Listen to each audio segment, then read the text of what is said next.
View रचना के बारे में हम समझते हैं कि व्यू रचना पहली बात तो क्या है, और अगर आज के ज़माने में देखा जाए, क्योंकि युद्ध तो आज भी होते हैं, रशिया यूक्रेन का युद्ध है। ये जो नाम दिए गए जैसे चक्रव्यूह, ये चक्र के आकार का व्यू हो गया। एक क्रॉच व्यू, क्रॉच पक्षी के नाम का तरह का व्यू हो गया। गरुड़ व्यू, एक गरुड़ के आकार का, मतलब सेना को इस पैटर्न में खड़ा करना और किस स्थान पर किसको खड़ा किया जाएगा, इसको कहते हैं व्यू। सात्यकी का दूसरे दिन सात्यकी का वार। तरह सात्यकी जो है, जब भगवान शांति दूत बन करके गए दुर्योधन के पास, उससे कहा भाई छोड़ झगड़े को, 5 गांव दे दे, युद्ध खत्म हो जाएगा, तुम अपना खुश, ये अपना खुश। तो उसने जो कहा था, सूचाग्रम न दास्यामी बिना युद्धेन केशवा। लेकिन वो 5 गांव थे कौन से जो मांगे थे? आप डेमोग्राफी समझिए। हस्तिनापुर जो है आजकल मेरठ के पास का जो स्थान है, उसको कहते हैं हस्तिनापुर, जो द्रोण कुमार है। एक पुत्र हुआ शिखंडी, सगा भाई है, लेकिन शिखंडी के अंदर इतना शौर्य नहीं था कि द्रोण को मार पाए। उसको भीष्म के लिए प्रयुक्त कर दिया कि इतने भीष्म को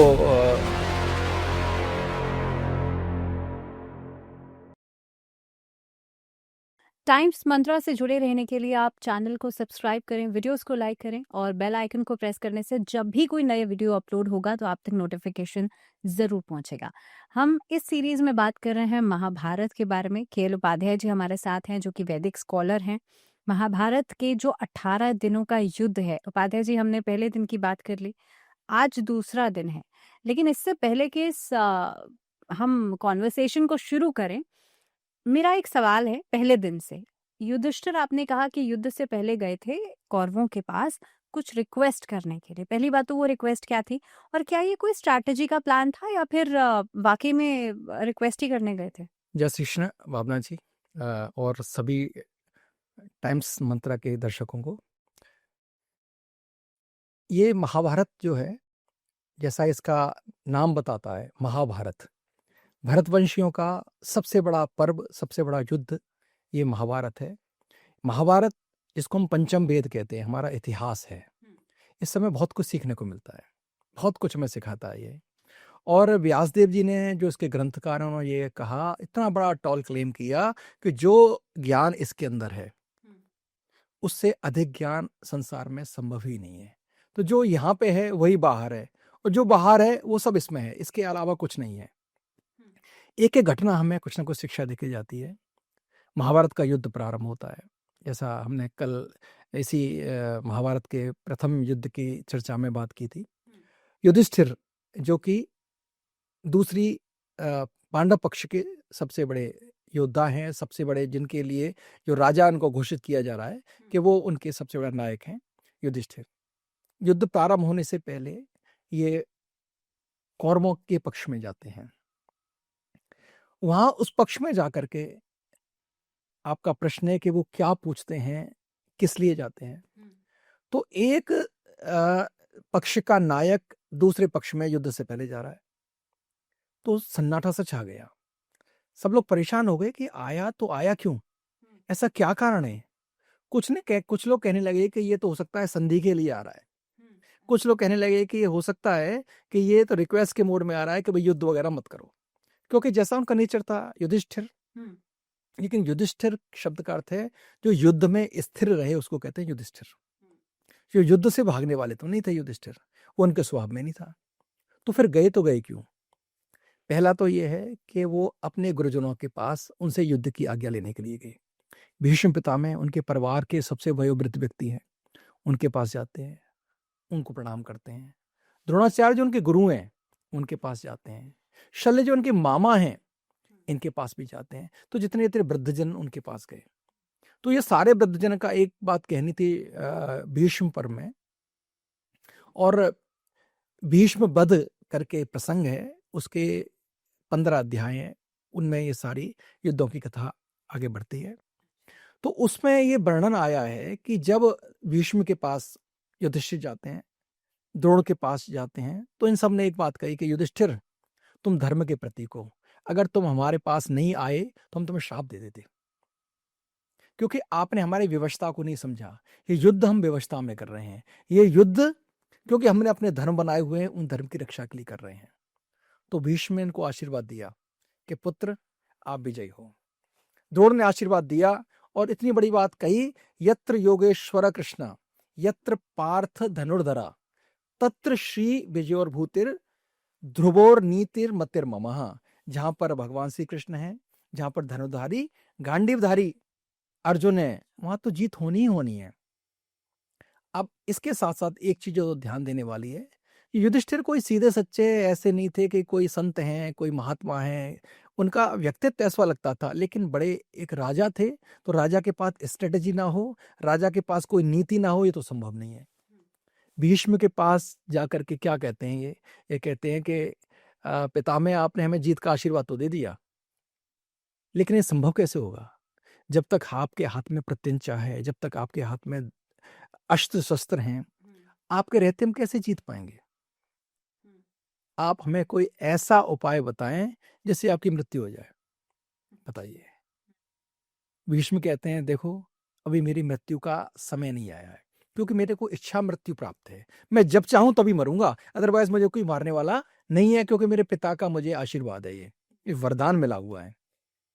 मेरी मृत्यु का समय नहीं आया है, जब मेरी मृत्यु का समय आएगा मैं तुम्हें बता दूंगा। एक आश्वासन मिल गया। अब गुरु द्रोण के पास जाते हैं, तो युधिष्ठिर बोले गुरु द्रोण से कि यह संभव कैसे होगा जब तक आप लोगों के हाथ में हथियार है। आपने कह तो दिया कि यतो धर्म ततो कृष्ण, यतो कृष्ण ततो जय। जहां धर्म है वहां श्री कृष्ण है, और जहां श्री कृष्ण है वहां विजय है। आपने कह तो दिया, लेकिन संभव कैसे होगा? आपके रहते हम कैसे जीत पाएंगे? और आपको मारना इतना आसान तो नहीं है, आप कैसे मरोगे? सीधा प्रश्न किया। उन्होंने कहा कि देखो पुत्र, तुम सत्य कहते हो, मुझे मारना इतना आसान नहीं है। तुम्हारे पास ऐसा कोई वीर नहीं है, इंक्लूडिंग अर्जुन, के जो मुझे मार पाए। अच्छा। हाँ, मेरा मारना तभी संभव है जब मैं अपने हाथ से स्वयं गिव अप कर दूं। जब मैं अपने धनुष को छोड़ दूंगा तभी कुछ मुझे कोई मार पाएगा, नहीं मुझे कोई मारना ये संभव तो नहीं है। उन्होंने कहा कि आप फिर गिव अप कैसे करोगे? आप तो युद्ध से भागने वाले नहीं हो। तो उन्होंने बताया कोई ऐसी घटना, कोई ऐसा वाकया अगर हो जाए कि जो मुझे मजबूर कर दे अपना धनुष छोड़ने के लिए, अगर ऐसा कुछ हो गया तो मैं धनुष जरूर छोड़ दूंगा। ये आश्वासन लिया। तीसरा ये गए शल्य के पास। हमने फर्स्ट एपिसोड में बताया था कि शल्य जो थे नकुल और सहदेव के सगे मामा, लेकिन एक कॉन्स्पिरेसी के द्वारा दुर्योधन इन्हें अपने पक्ष में कर लेता है। अब इनसे जाकर के युधिष्ठिर क्या कहते हैं? युधिष्ठिर जिसके बारे में सोचते हैं सीधा सच्चा इंसान है, यही है कि जुआ खेलता है और हार गया और बड़ा दया का पात्र सा दिखाया जाता है अक्सर, लेकिन वो कितने स्ट्रेटेजिस्ट थे आपको बातों से लगेगा। शल्य से कहा कि मामा जी मुझे पता है कि आप हमारे पक्ष में युद्ध नहीं करोगे, आपने वचन दे दिया है, पर मुझे आपकी सहायता चाहिए। उन्होंने कहा बताओ पुत्र, मैं तुम्हारे को युद्ध के अलावा सब कुछ दे सकता हूँ, तुम्हें मुझसे क्या चाहिए? उन्होंने कहा मुझे आपसे सिर्फ ये चाहिए कि आप भगवान श्री कृष्ण के समान सारथी हो, उनके बराबर आप इस कला में निपुण हो। जब कर्ण इस युद्ध में प्रवेश करेगा तो निश्चित ही सारथी के रूप में आपका चयन करेगा। मेरी आपसे रिक्वेस्ट ये है, मेरा आपसे अनुरोध ये है कि जब कर्ण आपको अपना सारथी बनाए, आप ना तो नहीं कर पाएंगे, लेकिन उसको डिस्करेज तो कर सकते हैं, उसको हतोत्साहित तो कर सकते हैं। उसने कहा हाँ ये मैं कर लूंगा। तो इस प्रकार के वचन लेकर के युधिष्ठिर अपने खेमे में वापस आए। और इससे बड़ी बात यह है कि युधिष्ठिर को हम धर्मराज कहते हैं, धर्मराज जो धर्म का पालन करते हैं। हमारे सनातन का एक बेसिक धर्म है, अभिवादनशीलस्य नित्य वृद्ध्योपसेविना चत्वारि तस्य वर्धन्ति आयुर्विद्या यशो वलः। जो लोग अपने बुजुर्गों का, अपने बड़ों का अभिवादन करते हैं, उनको प्रणाम करते हैं, 4 चीज अपने आप बढ़ जाती हैं, आयु, विद्या, यश और बल। इसलिए युधिष्ठिर ने उस धर्म का पालन किया और धर्म के साथ साथ स्ट्रेटजी का भी पालन किया। एक राजा को क्या करना चाहिए वो करके आ गया। जी।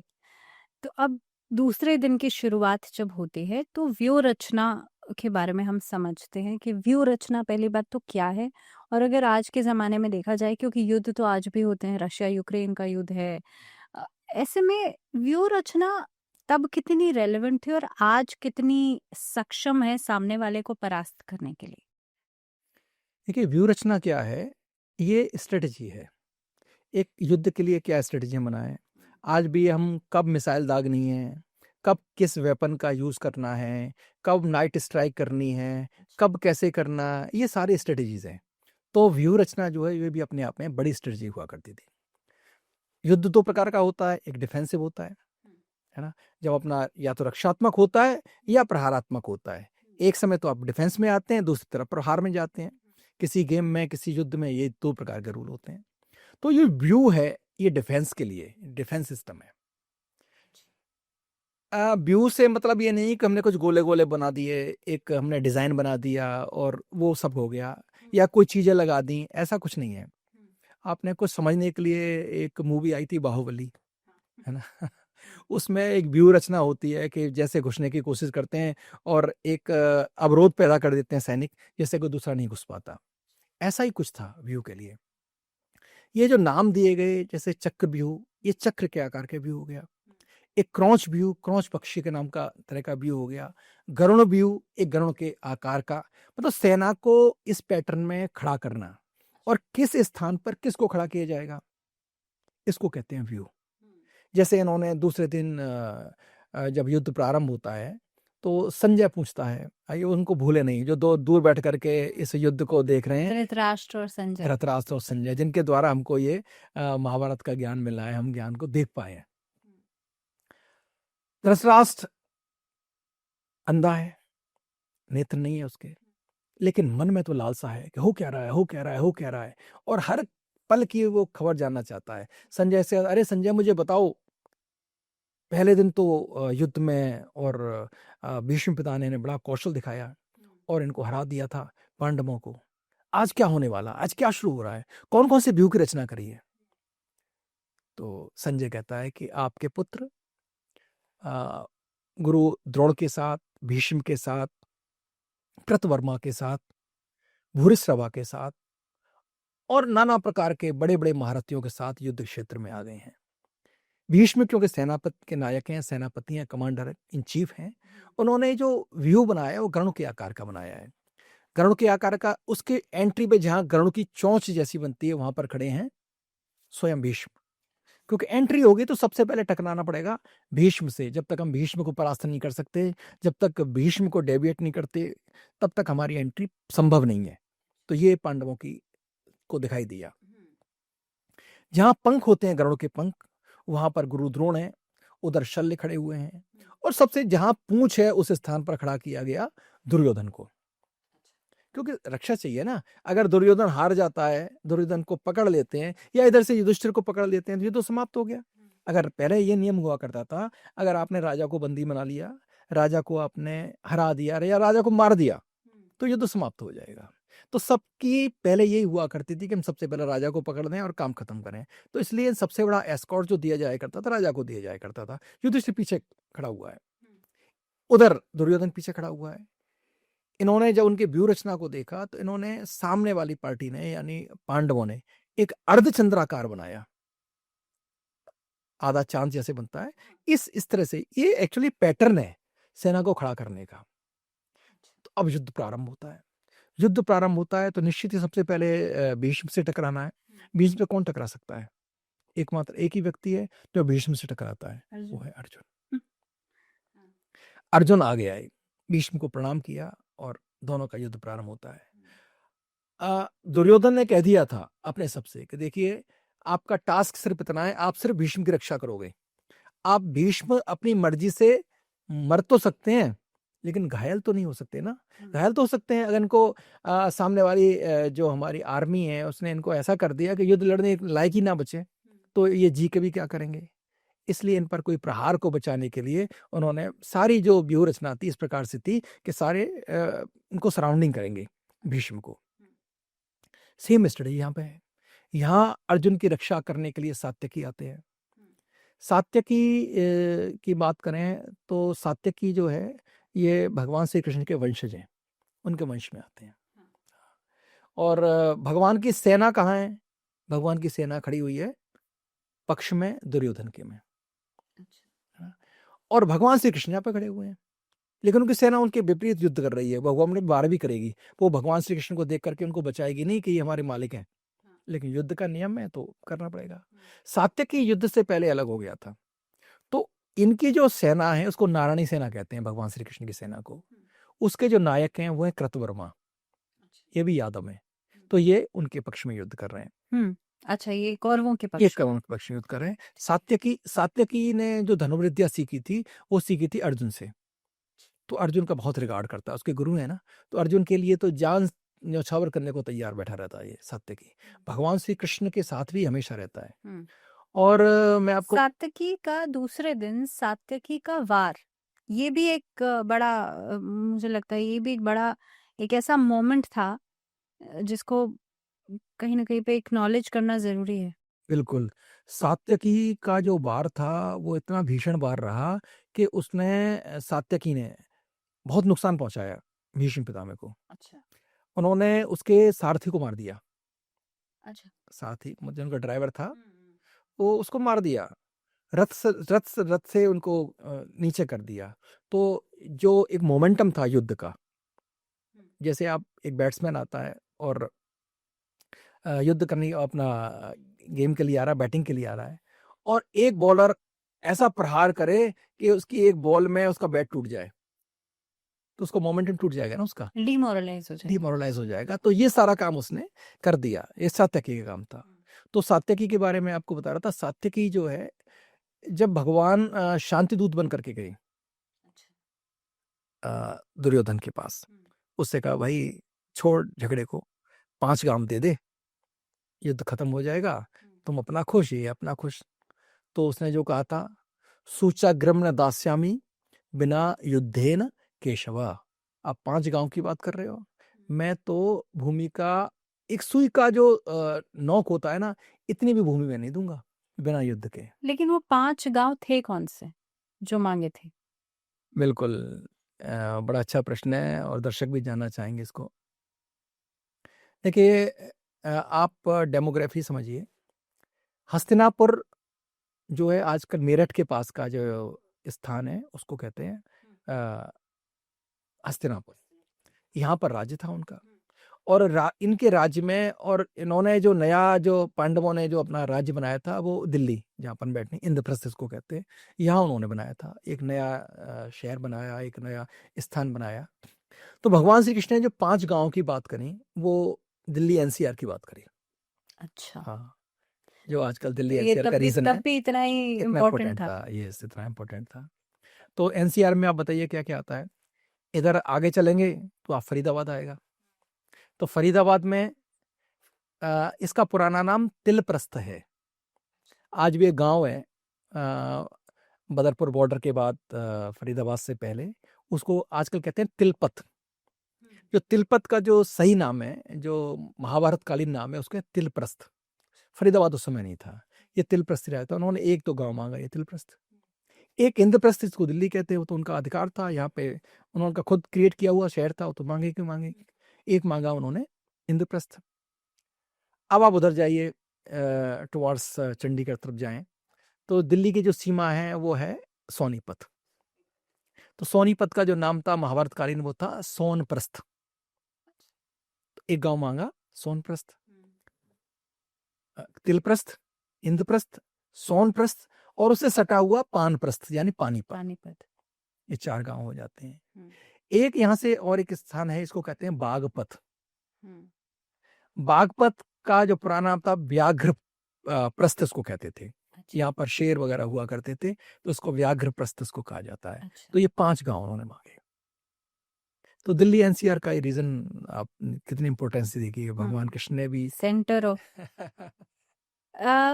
उपाध्याय जी, क्योंकि जब भी किसी युद्ध की शुरुआत हुआ करती थी पहले जमाने में, तो वो शंखनाद किया जाता था। अब शंखनाद से जाहिर सी बात है एक मोटिवेशन तो बढ़ता ही था, लेकिन क्या कुछ अलग ही अलग मतलब भी था इसका शंखनाद करने का? देखिए, 2 चीज बहुत इंपॉर्टेंट हुआ करती थी उस समय, एक तो शंखनाद और एक ध्वज, ये पहचान हुआ करती थी। उस समय कम्युनिकेशन वॉकी टॉकी तो थी नहीं कि भाई मैं यहाँ पे युद्ध कर रहा हूँ, इधर भेजो आर्टिलरी, यहाँ भेज दो, इधर यहाँ पे जरूरत है मुझे, ये तो था नहीं उस समय पे। उस समय क्या था, अपनी बात को पहुंचाने का जरिया, अब मेरी अपनी प्रेजेंस दिखाने का स्थान, और सैनिकों में उत्साह पैदा करने का जो जरिया था वो था शंख। सबके अलग अलग शंख हुआ करती थी। भगवान श्री कृष्ण का जो शंख था उसको पांचजन्य कहते हैं। पांचजन्य, जब पांचजन्य बनता था समझते थे ये भगवान श्री कृष्ण का है, लोग मोहित हो जाया करते थे शंख की आवाज सुन करके, ये वही मुरली बजाने वाले कृष्ण है जो आज युद्ध में शंख बजा रहे हैं। ट्रांसफॉर्मेशन देखिए, जो प्रेम का प्रतीक है वो युद्ध में भी सबसे आगे है, ये भगवान है। ऐसे ही जो अर्जुन है उसके शंख का नाम था देवव्रत। हाँ, जब वो शंख नाद किया करता तो समझ में आया करता था ये अपना अर्जुन का शंख है। युधिष्ठिर का शंख का विशेष नाम था अनंत विजय। जब अनंत विजय बजता तो लगता था ये युधिष्ठिर है। अब युधिष्ठिर युद्ध के क्षेत्र में 40 किलोमीटर का वो एरिया, जिसमें युधिष्ठिर जिस स्थिति जहां पर जाके, और उनका इतना पावरफुल साउंड हुआ करता था, वो कहीं भी बहुत दूर दूर तक आवाज जाया करती थी। हाँ, भीम का शंख था पौंड्र, तो भीम जब बजाया करते थे समझ में आ गई थी। सुघोष नकुल का, और मणिरत्न शायद ये इनका सहदेव का, तो सबके अलग अलग शंख थे, अलग अलग से आइडेंटिटी थी। तो शंख जो है ये एक प्रकार से उनकी आइडेंटिटी थी, उनके साउंड का तरीका था कि साउंड के द्वारा लोगों को पता लग जाए हम कहाँ हैं। और उनका भीषण इतना भी था कि उससे मोटिवेशन भी हुआ करता था, नो डाउट। जैसे आपने कहा कि अब आ गए युद्ध के लिए, तो सैन्य तैयार हो जाया करते थे कि हमारा कमांडर हमारे बीच में आ गया है। दूसरा प्रतीक था ध्वज। जो इनका अर्जुन का जो रथ है जिसको भगवान श्री कृष्ण चला रहे हैं उसको कहते हैं कपित ध्वज। कपि हनुमान जी। हनुमान जी आप देखेंगे तो उस रथ के ऊपर आपको हनुमान जी दिखाई देंगे, एक झंडे के ऊपर। तो हनुमान जी कहते हैं, हनुमान जी सजीव रूप से वहां बैठे हुए थे। हनुमान जी के मन में भी था कि भगवान श्री राम का मैं सेवक हूँ, इनको तो छोड़ नहीं सकता किसी न किसी बहाने से। तो क्यों, कृष्ण भगवान श्री राम का ही अवतार है, अगला अवतार है, इनके पास रहना ही रहना है। उन्होंने एक्टिवली तो मैं पार्टिसिपेट कर नहीं सकता इस युद्ध में, क्योंकि त्रेता के मानवों में और द्वापर के मानवों में बहुत अंतर है। अभी आप देखिए, इसको साइंस से भी जोड़ते हैं, धीरे धीरे हम लोगों की हाइट कम होती जा रही है। अभी कभी किसी म्यूजियम में जाके आप देखें, जयपुर राजघराने में म्यूजियम में आप देखें तो उनके जो वस्त्र हुआ करते थे, बड़े लंबे लंबे वस्त्र होते थे उनके, उनकी हाइट बहुत हुआ करती थी। महाराणा प्रताप का भाला देखो, कितना बड़ा भाला, उनकी कितनी हाइट हुआ करती थी। धीरे धीरे हम लोगों की हाइट कम होती चली जा रही है।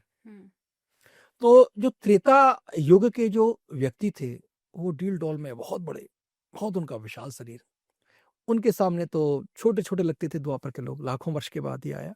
तो इसलिए हनुमान जी इस युद्ध में उनको मना किया कि आप युद्ध में तो शामिल तो नहीं हो गए, लेकिन आप युद्ध को देख सकते हो। तो हनुमान जी ने उसके ऊपर विराज करके उस युद्ध को देखा, और कई कई स्थान ऐसे आए जब भगवान श्री कृष्ण के ऊपर कई बार प्रहार ज्यादा हुए। भाई कोई मेले में थोड़ी आए हैं, युद्ध के लिए आए हैं। तीर कोई पूछ के तो आएगा नहीं कि भाई मुझे तो अर्जुन में लगना है, अगर आगे कृष्ण आगे तो उनमें लग जाएगा। खेल में तो एक गेम है, एक तो युद्ध है, युद्ध में कौन किसको देखेगा। तो जब भगवान श्री कृष्ण के शरीर में तीर लगते थे, रुधिर चलता था और खून बह रहा है, तो उसको देख करके हनुमान जी विचलित हो जाया करते थे। वो कहते हैं मेरे मालिक की ये स्थिति है, मैं क्यों नहीं कुछ कर पा रहा हूँ। तो किटकिटा दिया करते थे दांतों को, तो दांतों की किटकिटाहट से सेना भाग जाया करती, हुआ क्या ये। अच्छा। हाँ, तो ये ध्वज का और शंख का महत्व है। क्योंकि दूसरे दिन अर्जुन और भीष्म पितामह का युद्ध होता है, ये क्या सिनेरियो बना, या ये युद्ध की शुरुआत कैसे हुई? युद्ध की शुरुआत है, दुर्योधन ने उनको भीष्म को टास्क दिया कि आज आपको अपना पौरुष दिखाना है और युधिष्ठिर को पकड़ना है। आज आपको वो जो कल आपने कौशल दिखाया था, आज भी आपको वैसा दिखा रहा है। एक्चुअली जो दुर्योधन है ना, ऐसा करेक्टर है, बड़ा सस्पिशियस टाइप का आदमी है।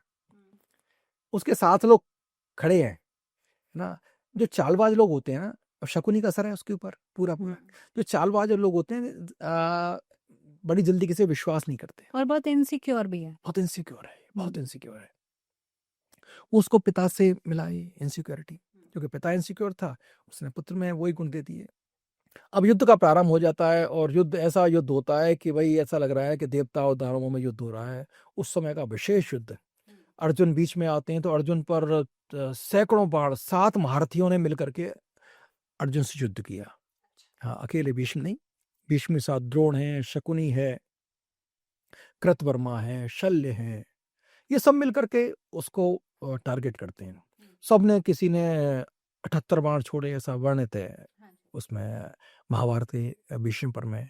किसी ने 67, किसी ने 9, किसी ने 25, और अलग अलग संधान करके एक साथ उन्होंने टारगेट किया अर्जुन को। लेकिन अर्जुन भी ऐसा वीर है, गांडीव उठाया, प्रत्यंचा चढ़ाई, और एक बार में जितना जिसने दिया उसको उतना वापस कर दिया उसने। अब बड़ा प्रेसिजन था इसके बाण में, ऐसा प्रेसिजन था कि जहां टारगेट किया वहीं बाण जाएगा। अब मछली की आंख वाला। मछली की आंख वाला, बिल्कुल वो प्रेसिजन था इसका, प्रशिक्षित था इतना। उसका जो टारगेट ओरिएंटेड इसका कार्य था। अब युद्ध हो रहा है तो दुर्योधन को लगा कि ये तो युद्ध चलता ही रहेगा, इस युद्ध में दोनों अपराजय हैं, ना भीष्म कहीं जाने वाले हैं, ना अर्जुन कहीं जाने वाले हैं, मुझे स्ट्रेटेजी चेंज करनी पड़ेगी। उसने स्ट्रेटेजी चेंज करी। उसने कहा कि जो सबसे बड़ा वीर है वो है भीम। देखिए, इस युद्ध में एक चीज आप गौर करें, ये युद्ध कोई दो सेनाओं का युद्ध नहीं था, ये युद्ध में कहीं ना कहीं पर्सनलाइज युद्ध भी थे। एक दूसरे से टसलबाजी का युद्ध था, एक दूसरे से उनका कहीं ना कहीं 36 का आंकड़ा था। जैसे धृष्टद्युम्न द्रुपद का बेटा, द्रौपदी का भाई, यज्ञ में से पैदा हुआ, और ये पैदाई द्रोण को मारने के लिए हुआ। और देखिए कितने आश्चर्य की बात है, द्रोणाचार्य को पता है कि यज्ञ के द्वारा ये बालक मुझे मारने के लिए पैदा हुआ है, लेकिन अपने धर्म की रक्षा देखिए, उस समय का आप देखिए कितनी आइडियोलॉजी देखिए कि उनके पास गुरुकुल था। गुरुकुल यही गुड़गांव के पास, गुड़गांव का जो सही नाम है गुरुग्राम है, दोबारा इसको सही कर दिया गया, पहले गुड़गांव हो गया था, गुरुग्राम से गुड़गांव हुआ, गुरुग्राम से गुड़गांव हो गया, अब दोबारा से उसको गुरुग्राम कर दिया था। ये वही स्थान है जहां पर गुरुकुल हुआ करता था गुरु द्रोण का। इसमें भेजा जाता है, और भेजने वाला कौन? द्रोण का सगा मित्र, बचपन का मित्र, महाराज द्रुपद। इनकी भी संक्षेप में इनकी कथा बताएं ताकि आपको लिंक कर पाए उन चीजों को। द्रुपद और द्रोण, द्रुपद राजा के बेटे और ये ब्राह्मण। लेकिन इनका बचपन से इनका, क्योंकि ब्राह्मणों का पहले जो कार्य था वो दान देना, दान लेना, पढ़ना पढ़ाना, है ना, ये सारे ब्राह्मणों के कार्य हुआ करते थे। लेकिन इन्होंने आउट ऑफ बॉक्स कुछ और जाके सोचा। इन्होंने जो ब्राह्मण वाली परिपाटी थी इसको नहीं स्वीकार किया, भिक्षा मांगना इन्होंने छोड़ दिया कि भाई हम भिक्षा, हमारी प्रवृत्ति नहीं है, हम तो युद्ध करेंगे। ये वर्ण को परिवर्तित करने वाली बात हुई। इन्होंने जो द्रोण थे, द्रोण ने और द्रुपद ने गुरु सांदीपनि के यहाँ जाकर के शिक्षा ली, और बचपन में बड़ी, जैसे बचपन में हो जाती है दोस्ती, बहुत दोस्ती हो गई, इतनी एक दूसरे के बिना हिलते नहीं थे दोनों मित्र। और मित्रतावश द्रोण ने कह दिया कि देख, तू तो ब्राह्मण का बेटा है, मुझे पता है तुम बहुत गरीब हो, लेकिन मैं राजा बनाना तो आधा राज्य में तुझको दे दूंगा। हाँ, आउट ऑफ फ्रेंडशिप उसने जाके ये वाली बात कही। अब इनको भी यकीन हो गया, मेरे मित्र ने कह दिया है। अब युवा हो गए, युवा होने के बाद इनका भी विवाह हो गया। इनके घर में स्थिति ये थी कि इन पर गरीबी थी, कि ब्राह्मण का जरिया क्या था? अध्यापन करना, अध्यापन ही करवाए नहीं, भिक्षा मांगना, भिक्षा ही मांगेंगे नहीं, धन कहाँ से आएगा, परिवार कैसे चलेगा? स्थिति ये थी कि इनका पुत्र अश्वत्थामा जिनको बहुत प्रिय था, जो वणि को लेके पैदा हुआ, उसको दूध के लिए उसने रोने लगा कि मुझे दूध पीना है। तो इन्होंने खड़िया, चौक जो मिट्टी होती है, उसको घोल करके उसको दूध की तरह पिला दिया। वो बच्चा था, उसे क्या पता, उसको पी गया वो। लेकिन इनका मन अंदर से बहुत विदीर्ण हो गया कि मैं अपने बच्चे को दूध भी नहीं दे पाता हूँ, मैं कैसा पिता हूँ। इसकी माँ भी बहुत ज़्यादा दुखी हुई। इनको याद आया मेरा मित्र है, मैं उसके पास जाता हूँ। द्रोण के पास गए, द्रोण से कहा भाई, द्रोण ने इनका बुलाया। दोस्त ने बोला, कोई बचपन की बात याद है? हाँ बताओ। अब तो राजा बन गया, अहंकार है उसको। उसने कहा तुमने कहा था आधा राज्य दूंगा, तो भाई मुझे कुछ तो दो। और पागल हो गया तू, बचपन की बात कौन याद रखता है? एक आध गाय वाय चाहिए तो ले जा, नहीं राज्यबाजी कोई बात मत कर। वो देखो एक क्या पागल आदमी है, सैनिक को बोला अरे इसको भगाओ, तो उसने अपमानित करके गुरु द्रोण को भेज दिया। अब वो अपमान का दंश है वो गुरु द्रोण के मन में है। इन्होंने प्रतिज्ञा ली मैं इसको बर्बाद करूंगा, इसको छोड़ूंगा नहीं। तो वो अ, इंद्रप्रस्थ में हस्तिनापुर में आते हैं और भीष्म से मिलते हैं। भीष्म को अपना कौशल दिखाते हैं कि ये देखो मैं हूँ। तो भीष्म को समझ जाते हैं तो कोई चमत्कारिक आदमी है, ये तो बहुत योग्य आदमी है। उनसे रिक्वेस्ट की कि भाई देखो मैं आपको नियुक्त करता हूँ अपना राजगुरु बना करके, आप हमारे बच्चों को शिक्षा दें। तो नौकरी मिल गई, पैसा आना शुरू हो गया, घर में आनंद आ गए। तो जब अर्जुन को उन्होंने पारंगत कर दिया युद्ध में, तो उसने कहा गुरु दक्षिणा मांगो। तो गुरु दक्षिणा में मुझे तुम इसको द्रुपद को पकड़ के लेके आओ। आक्रमण कर दिया अर्जुन ने, दुर्योधन ने, और पकड़ के लाए इसको। द्रुपद को हरा दिया इन्होंने, हरा दिया, पैरों में डाल दिया। तो इन्होंने राज्य का कुछ भाग लेकर के द्रुपद को छोड़ दिया। लेकिन अब देखिए प्रतिशोध तो है, इन्होंने प्रतिशोध ले लिया। और उसके मन में प्रतिशोध की ज्वाला जल रही है कि मेरा इतना बड़ा अपमान कर दिया इस ब्राह्मण ने, इसको छोड़ने वाला नहीं। तो उन्होंने कहा इसको इसके शस्त्र से ही काटता हूं। अच्छा, ब्राह्मण का बल तपस्या है। उन्होंने यज्ञ करवाया, अपने पुरोहितों से कहा कि मुझे ऐसा पुत्र चाहिए जो द्रोण को मारे।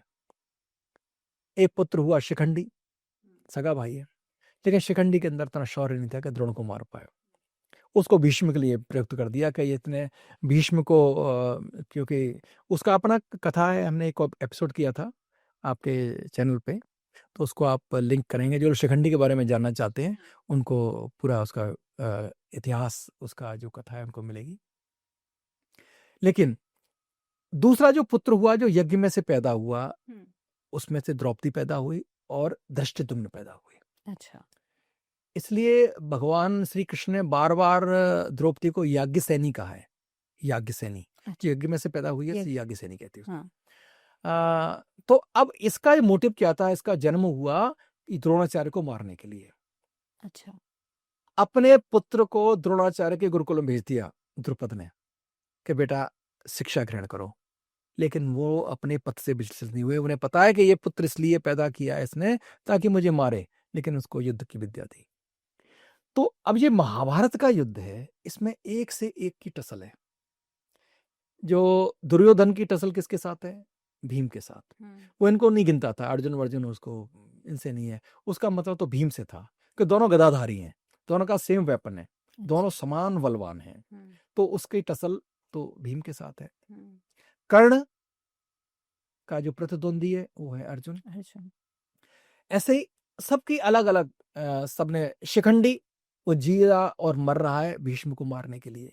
तो सबके अलग अलग टारगेट हैं, सबके अपने अपने व्यक्तिगत युद्ध। यानी कि इतने बड़े युद्ध में, महाभारत के इतने बड़े युद्ध में पर्सनलाइज्ड लड़ाइयां बहुत सारी थी। बिल्कुल। और इन्हीं लड़ाइयों की वजह से षड्यंत्र भी था। क्योंकि एक तो द्वंद्व चल रहा है, एक अंतर्द्वंद चल रहा है। अंतर्निहित भीतर जो लड़ाई चल रही है, उस लड़ाई वो तो सामने आएगी किसी न किसी रूप में। तो ये सारी चीजें, सारी घटनाएं कहीं ना कहीं इन चीज को ले जाती हैं। धृष्टद्युम्न की आप बात बता रहे थे कि उसका जन्म हुआ और उसका जन्म हुआ गुरु द्रोण को मारने के लिए। जी। उसके बाद अब धृष्टद्युम्न का टारगेट गुरु द्रोण है, तो गुरु द्रोण को पकड़ लेता है। ठीक है। उनके साथ उसका युद्ध होता है। इधर इसने अपना गेम प्लान चेंज किया दुर्योधन ने। उसने कहा इनका युद्ध तो चलता रहेगा, ये दोनों अजय हैं, भीष्म पितामह और लड़ रहे हैं, इनका युद्ध का कोई निकलने वाला नहीं है, एक दिन में तो हल नहीं निकलेगा। उसने कहा लेटेस्ट टारगेट भीम। अच्छा, ये तो दूसरे दिन की बात है, दूसरे दिन का युद्ध हो रहा है। भीम को टारगेट किया और एक पूरी की पूरी अपनी बटालियन, अक्षौहिणी सेना इसको कहते हैं, वो डिप्लॉय कर दी भीम को मारने के लिए। वो थी कलिंग की सेना। कलिंग उड़ीसा का जो एरिया है उसको कलिंग कहते हैं। वहां के जो राजा थे उन्होंने इनके पक्ष में युद्ध किया, दुर्योधन के पक्ष में।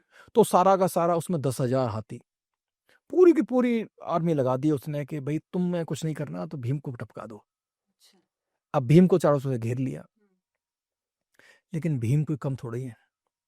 भीम तो उस समय के महान योद्धा, वो हाथी को पकड़ते घुमाते और ऐसा हाथ की सूंड तोड़ दी। यानी कि आज के जमाने में देखा जाए तो बाहुबली से कंपैरिजन। बाहुबली बिल्कुल बाहुबली है और सब पर भारी। एक्चुअली ये बाहुबली वगैरह ये कथानक कहाँ से आए हैं? ये हमारे उन्हीं में से प्रेरित हैं। लेकिन आज के डेट में जब हम देखते हैं तो हमें लगता है कि भाई बहुत इमेजिनरी है, सोची-समझी कल्पनाएँ हैं, ऐसा तो हो नहीं सकता। लेकिन उस समय पर महाभारत के युद्ध में ऐसे-ऐसे बड़े-बड़े योद्धा थे, चाहे भीम हो, मुझे लगता है कि शायद यहाँ से वो कनेक्टिविटी समझ में आती है। बिल्कुल, क्योंकि पहले जो युद्ध था बाहुबल का था, हुँ। है ना? आजकल बाहुबल के युद्ध नहीं रहे, आजकल तो वेपन्स के युद्ध रह गए हैं। किसके पास कैसे वेपन्स हैं, F-16 बायोलॉजिकल वेपन्स भी आ बायोलॉजिकल वेपन्स हैं, केमिकल वेपन्स हैं, आजकल युद्ध इनका रह गया। आजकल दिमाग का और इनका युद्ध रह गया, बाहुबल को आजकल नहीं देखते। लेकिन फिर भी बाहुबल अगर आपके पास होता है तो आपके अंदर एक क्षमता आती है, आपकी फ़िटनेस है वो आपके साथ कभी नहीं छोड़ेगी। तो पहले फ़िटनेस पे लोग बहुत ध्यान दिया करते थे। तो इसमें इतना शौर्य था अ, भीम के अंदर कि अपने मुक्के से और हाथी को मार दे। अच्छा। हाँ, और जब एक पिक्चर आती है ना, आप ऐसे रिलेट करने के लिए कह रहे हैं, सनी देओल बॉर्डर में जाता है, बॉर्डर पार जाता है, उसने हैंडपंप उखाड़ लिया और दहाड़ लगाता है, उसके दहाड़ से लोग भाग जाते हैं। तो ऐसी दहाड़ थी उसकी, भीम की। जब भीम दहाड़ते थे ना, तो लोग रास्ता खाली कर दिया करते, अरे क्या हो गया, जलजला आ गया, भूकंप आ गया। भीम ने नेस्तनाबूद कर दिया कलिंग की सेना को। इतना मारा कि सारी की सारी सेना को तितर-बितर कर दिया। भीम और उसका बेटा घटोत्कच, ये राक्षस का, इसकी पत्नी राक्षस हिडिंबा का राक्षसी थी, राक्षसी कुल की। इसका भी लंबा-चौड़ा शरीर। इन्होंने इतना मारा कि पूरी, मतलब आप ये लगाइए कि कल तक जहाँ धूल उड़ रही थी कुरुक्षेत्र में, और धूल में कुछ नहीं दिखाई दे रहा था, अब आज वो धूल शांत हो चुकी है।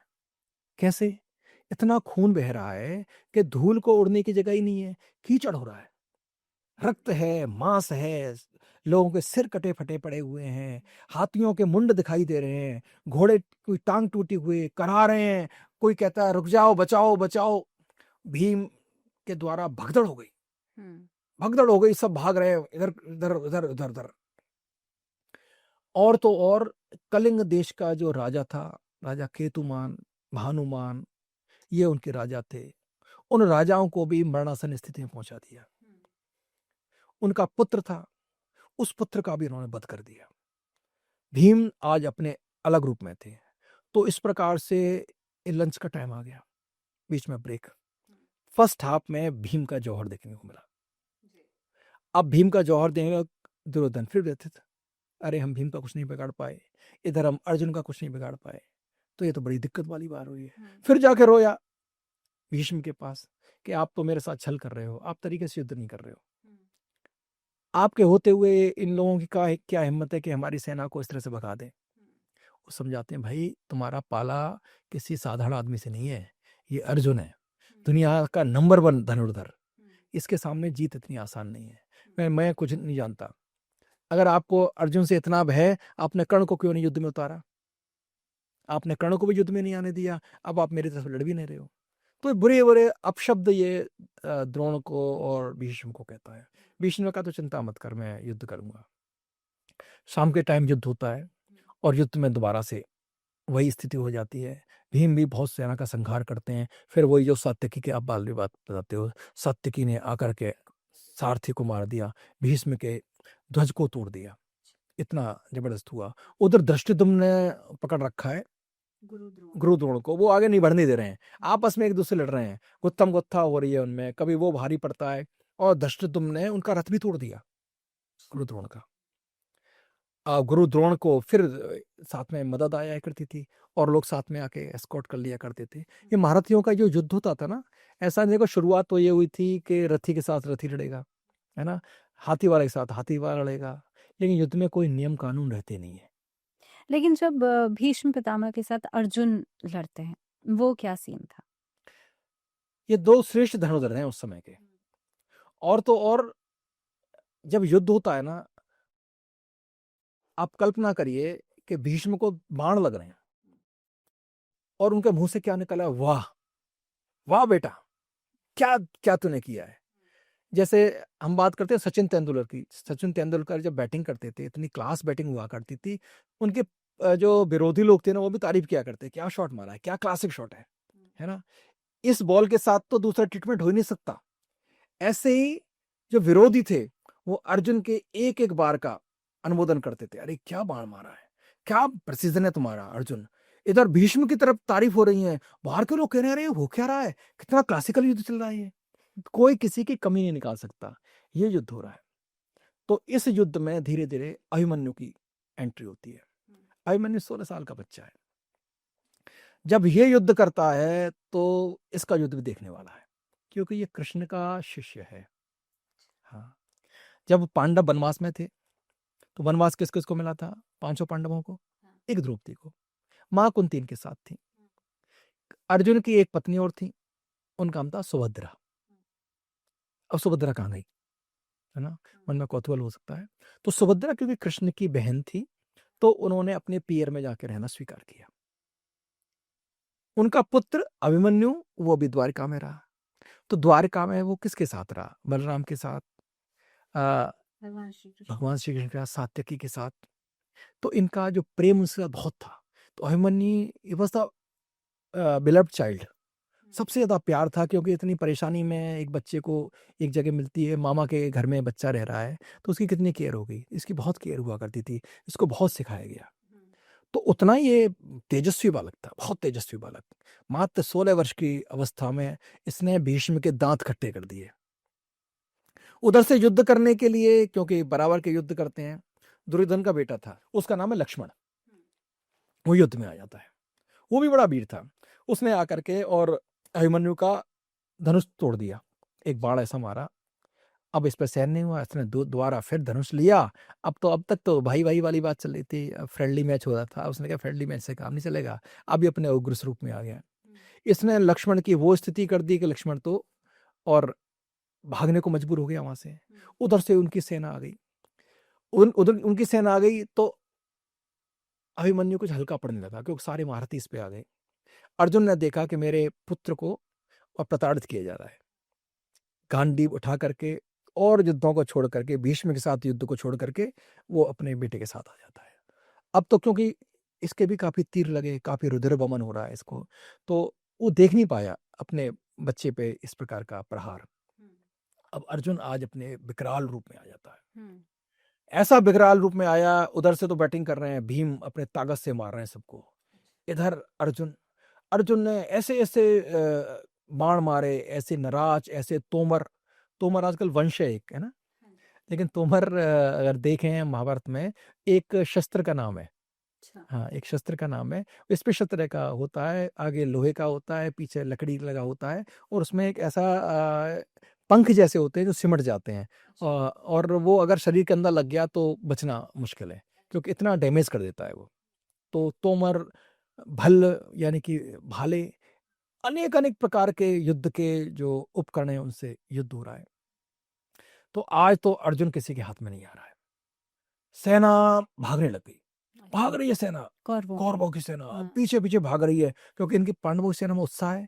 हमारा कमांडर हमारे साथ खड़ा हुआ है, और वो जयकारे लगा रहे हैं और पकड़ लो, भागने मत दो, भागी चली जा रही सेना, भागी चली जा रही सेना। उधर भीष्म पितामह और द्रोण पास खड़े हुए हैं। द्रोण कह रहे हैं महाराज क्या हो रहा है? देखो लो अपने शिष्य का जौहर, ये है मेरा शिष्य, ये है मेरा पौत्र, आपका शिष्य, आज ये किसी के बस में आने वाला नहीं है। द्रोण कहे अरे रुको रुको, कायरो, भागो मत भागो मत। कहे शांत हो जाओ, आज किसी के हाथ में आने वाला नहीं है। आज तो यमराज भी आ गए ना तो उसको रोक नहीं पाएंगे। सूर्यास्त होने वाला है, थोड़ी देर वेट करते हैं, फिर युद्ध की समाप्ति की घोषणा करते हैं। उधर कलिंग की सेना का सारा समाप्त कर दिया, उसके राजा को मार दिया, भीम को मार दिया, शक्र को मार दिया। भीम ने उधर सेना तहस नहस कर दी। आज तो पूरी की पूरी कुरुक्षेत्र में खून की नदियां बह रही हैं, स्थान नहीं है चलने का। रथ चलते हैं तो रथ के पहिए रुक जाते हैं, निकले कैसे? फिर क्योंकि बड़े बड़े अश्व, शक्तिशाली अश्व हैं, वो खींच कर ले जाते हैं, साथ में तीसरे पड़े हुए हैं, मानव अंग, कोई कहीं पड़ा है, कोई कहीं पड़ा है। ये युद्ध की विभीषिका है। कोई रो रहा है, अरे हमको बचाओ, अरे हमको रोको, अरे हमको करो। कौन किसकी सहायता करेगा? और ये सब किया पांडवों ने, अर्जुन और भीम ने दूसरे दिन। बिल्कुल, ये भीम ने ये ऐसा, पांडव पक्ष के भी काफी लोग मरे होंगे। युद्ध में तो दोनों पक्ष पे हानि होती है, लेकिन सेकंड डे का जो युद्ध है उसके मैन ऑफ द मैच की बात करें, वो है भीम है। और उसको जो रनर अप कह दो या और कर लो, अर्जुन ने किया। तो अर्जुन ने ऐसी भयानक स्थिति पैदा करी कि युद्ध समाप्त हुआ तो भीष्म ने शंख बजाया तो उनको शांति आई कि हमारी सेना बच गई। तो ये था दूसरे दिन का युद्ध। बहुत बहुत धन्यवाद आपका आचार्य जी, क्योंकि अब हम तीसरे दिन की तरफ बढ़ेंगे, लेकिन आज का जो दिन था वो अपने आप में बहुत ही रोमांचक था। Thank you very much. जय श्री कृष्ण।